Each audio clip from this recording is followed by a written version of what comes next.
2001, le Cameroun s'est engagé avec la déclaration d'Abuja à consacrer 15% de son budget à la santé. Rien n'est fait, on en est toujours à 6 ou 7% par an.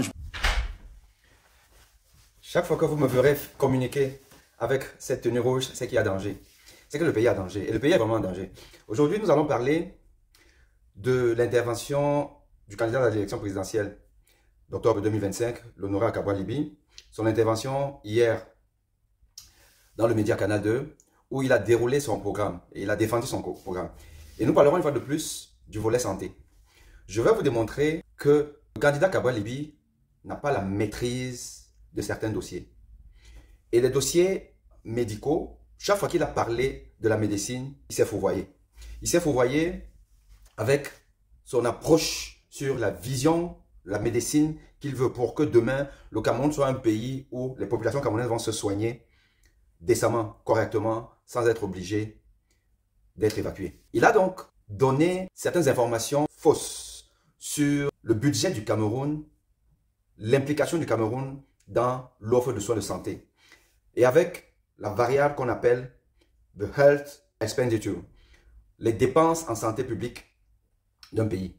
Et le Cameroun s'était obligé, et comme il a si bien mentionné, s'était obligé à consacrer 15% de son budget à la santé publique.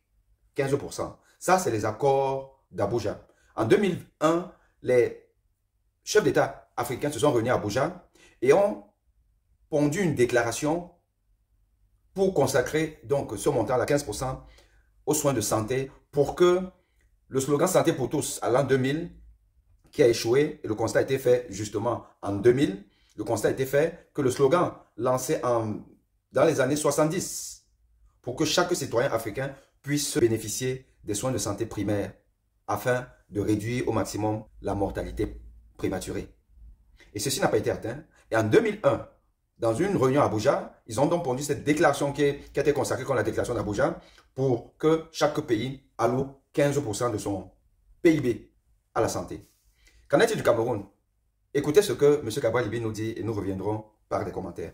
Santé 2016-2027 qui était chiffré à 5 824 milliards, qui demandait donc un investissement annuel dans le domaine de 400 milliards par an, alors même d'ailleurs qu'en 2001, le Cameroun s'est engagé avec la déclaration d'Abuja à consacrer 15% de son budget à la santé. Rien n'est fait, on en est toujours à 6 ou 7% par an. Je parle d'autorité, puisqu'on travaille sur tout ça à l'Assemblée. On a une équipe de fact-checkers. Alors, Cabral Libby nous dit, qui parle avec autorité. Parce que c'est un sujet qui a été débattu ou qui est débattu à l'Assemblée nationale. Je veux vous dire que le Cameroun ne consacre pas 6 à 7% de son budget, comme Cabral Libby le dit. Le Cameroun, comme beaucoup de pays africains, consacre moins de 5%. Et plus précisément, en 2021, et c'était le dernier rapport publié, car c'est les dernières données fournies par le Cameroun et beaucoup de pays. Donc en 2021, la Banque mondiale recense une allocation de 3,81% du budget national, du produit de la richesse nationale camerounaise, du PIB, à la santé. 3,81%. Au lieu de 15%.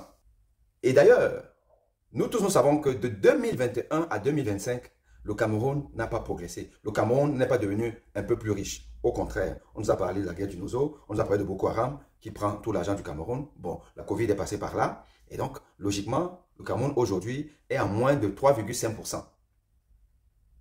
Ce qui veut dire que les députés de l'Assemblée nationale camerounaise, donc Cabral Libby, ne sont même pas au courant de combien le Cameroun consacre pour soigner sa population.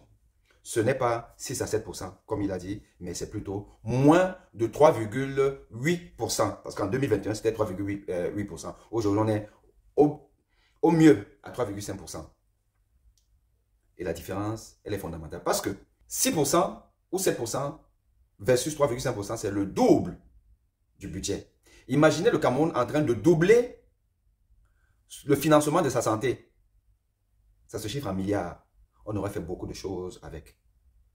Si un député, en plus, candidat à la magistrature suprême au Cameroun, ne connaît pas les chiffres les plus élémentaires que ceux-là, et d'une importance vitale pour un peuple.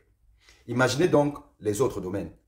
Imaginez tout ce que M. Cabral Libby nous dit et non vérifié, non vérifiable, et qui soit faux. l'avenir du Cameroun serait incertain avec ça.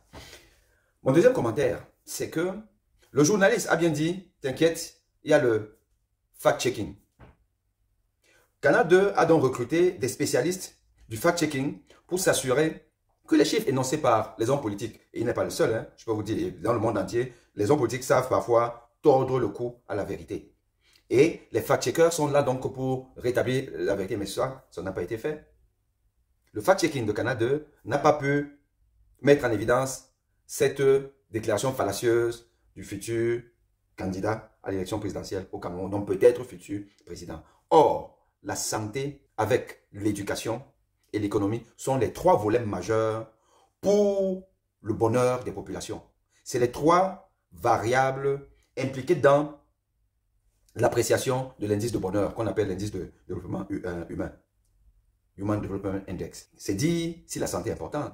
C'est dire si sans un peuple en santé, l'économie ne peut pas marcher, ne peut pas démarrer. À très bientôt.